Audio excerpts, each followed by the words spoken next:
Hello guys, ಇವತ್ತಿನ ವಿಡಿಯೋದಲ್ಲಿ second P U ಸಿಯಲ್ಲಿ ಬರ್ತಕ್ಕಂತಹ ಇಂಟ್ರೆಸ್ಟ್ ಆನ್ ಡ್ರಾಯಿಂಗ್ಸ್ ಅಕೌಂಟನ್ನು ಹೇಗೆ ಬಿಡಿಸೋದು ಅಂತ ಸ್ಟೆಪ್ ಬೈ ಸ್ಟೆಪ್ ನೋಡೋಣ ಬನ್ನಿ. ಪ್ರಾಬ್ಲಮ್ ನಂಬರ್ 5 ಬಿಡಿಸೋಣ ಇವತ್ತಿನ ವಿಡಿಯೋದಲ್ಲಿ. Problem number 5, Maruti and Patil are partner in a firm sharing profit and loss in the ratio of 3:2.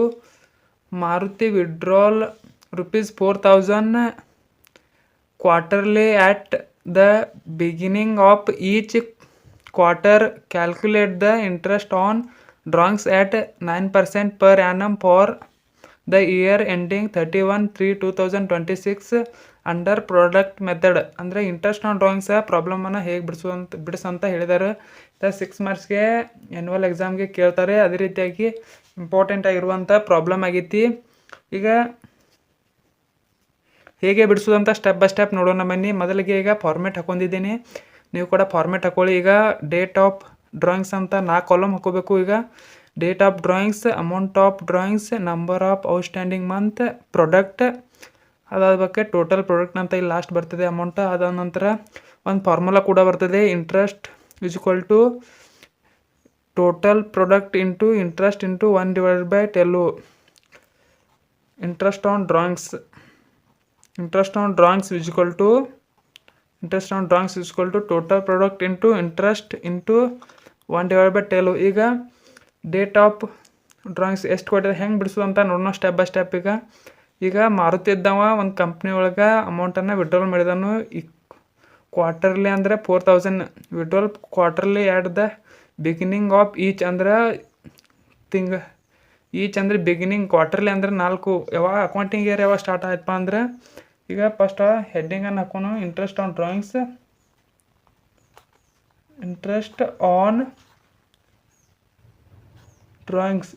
On drawings ಈಗ ಅಕೌಂಟ್ ಯಾವಾಗ ಸ್ಟಾರ್ಟ್ ಆಯ್ತು ಅಂದ್ರೆ 1/4/2025, ಇಲ್ಲಿ 26 ಇಯರ್ ಎಂಡ್ ಕೊಟ್ಟಿದ್ದಾನು, ಟು 31/3/2026 ಇದು ಅಕೌಂಟಿಂಗ್ ಇಯರ. ಬಿಗಿನಿಂಗ್ ಅಂತ ಕೊಟ್ಟಿದ್ರು. ಬಿಗಿನಿಂಗ್ ಅಂದರೆ ಯಾವ ಡೇಟ್ ತೊಗೋಬೇಕು, ಈಗ 1/4/2025. ಅದೇ ರೀತಿ ಮತ್ತು ನೆಕ್ಸ್ಟ್ ಡೇಟ್ ಯಾವಪ್ಪ ಅಂದ್ರೆ 3 ತಿಂಗಳಿಗೆ. ಕ್ವಾರ್ಟರ್ಲಿ ಅಂದರೆ 4 ತಿಂಗಳಿಗೆ, ಒಂದು ವರ್ಷಿಗೆ 4 ಅಂದರೆ ಎಷ್ಟು, 12/4 ಅಂದರೆ 3 ತಿಂಗಳು ಬರ್ತದೆ. 4 4 4 8 4 3 12, 4 3 12 ಅಂದ್ರೆ 3 ಬರ್ತದೆ. 3 ತಿಂಗಳಿಗೆ ಒಂದು ಡೇಟನ್ನು ತೊಗೋಬೇಕು. 1/4/2025 ಅಕೌಂಟಿಂಗ್ ಸ್ಟಾರ್ಟ್ ಆಯ್ತು. ಅದು ಬಿಟ್ಟರೆ ಈಗ 3 ತಿಂಗಳು ಗ್ಯಾಪ್ ಅಂದರೆ 4 5 6 6 ಅಂದರೆ ಯಾವ್ದು ತೊಗೋಬೇಕು, ಈಗ 4 5 6 7 1/7/2025. ಅದೇ ರೀತಿಯಾಗಿ 7 8 9 ಆಯ್ತು. ಈಗ 10ನೇ ತಿಂಗಳು ತೊಗೋಬೇಕು. ಈಗ 1ನೇ ತಾರೀಕು 1/10/2025. ಅದೇ ರೀತಿಯಾಗಿ ಈಗ ಮತ್ತು 3 ತಿಂಗಳು ಅಂದರೆ 10 11 12 ಆಯ್ತು. ಈಗ 1/1/2026 ತೊಗೋಬೇಕು. ಈಗ ಅದೇ ರೀತಿ ಈಗ ಅಮೌಂಟನ್ನು ಸೇಮ್ ಕೊಟ್ಟಿದ್ದಾರೆ. ಈಗ ಈಚ್ ಅಂತ ಕೊಟ್ಟಿದ್ದಾರೆ ನೋಡಿ, 4,000. ಎಲ್ಲದಕ್ಕೂ 4,000 ಅಂತ ಬರ್ಕೊಳ್ಳಿ. ಕ್ವಶನ್ ಪೇಪರ್ದಲ್ಲಿ ಹೇಗಿರುತ್ತೆ, ಈಗ 4,000 4,000 4,000 4,000. ಅದೇ ರೀತಿ ಈಗ ನಂಬರ್ ಆಫ್ ಔಟ್ಸ್ಟ್ಯಾಂಡಿಂಗ್ ಮಂತ್, ಎಷ್ಟು ಔಟ್ಸ್ಟ್ಯಾಂಡಿಂಗ್ ಮಂತ ಇಂಟ್ರೆಸ್ಟನ್ನು ಪೇಮೆಂಟ್ ಮಾಡ್ಬೇಕಂತ ಈಗ ನೋಡೋಣ, ಕ್ಯಾಲ್ಕುಲೇಷನ್ ಮಾಡೋಣ. ನಂಬರ್ ಆಫ್ ಔಟ್ಸ್ಟ್ಯಾಂಡಿಂಗ್ ಮಂತ್ ಅಂದರೆ 1/4/2025 ಅಂದರೆ 4 5 ಅಕೌಂಟ್ ಇಯರ್ ಎಂಡ್ ಯಾವಾಗ ಆಯ್ತು ಅಲ್ಲಿ ತಕ್ಕ ಡೇಟಾ ಮಂತನ್ನು ಕ್ಯಾಲ್ಕುಲೇಟ್ ಮಾಡ್ಕೋಬೇಕು. ಈಗ 4 5 6 7 8 9 10 11 12 1 2 3 ಎಷ್ಟಪ್ಪ ಅಂದರೆ 12 ತಿಂಗಳ. ಒಂದೇದಪ್ಪ 12 ತಿಂಗಳು ಔಟ್ಸ್ಟ್ಯಾಂಡಿಂಗ್ ಮಂತ. ಅದೇ ರೀತಿಯಾಗಿ 1/7/2025 ಅಂತ ಕೊಟ್ಟಿದ್ದಾರೆ. 1 2 3 4 5 7 8 9 10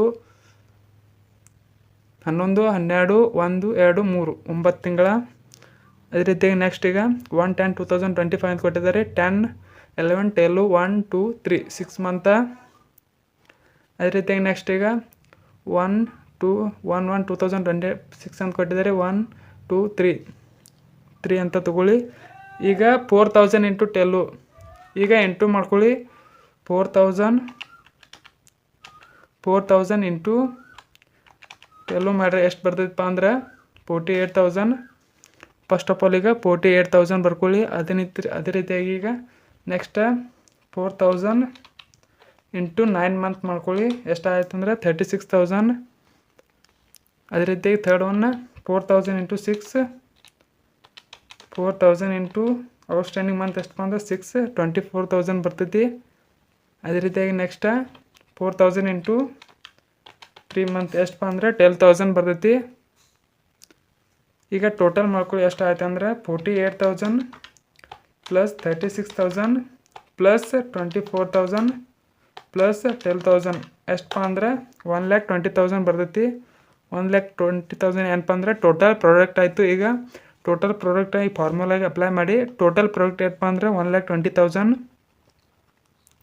ಇಂಟು ಇಂಟ್ರೆಸ್ಟ್ ಎಷ್ಟಪ್ಪ ಅಂದರೆ ಇಲ್ಲಿ ಕ್ವಶನ್ ಒಳಗೆ ಕೊಟ್ಟಿದ್ದಾರೆ ನೋಡಿ 9% ಅಂತ.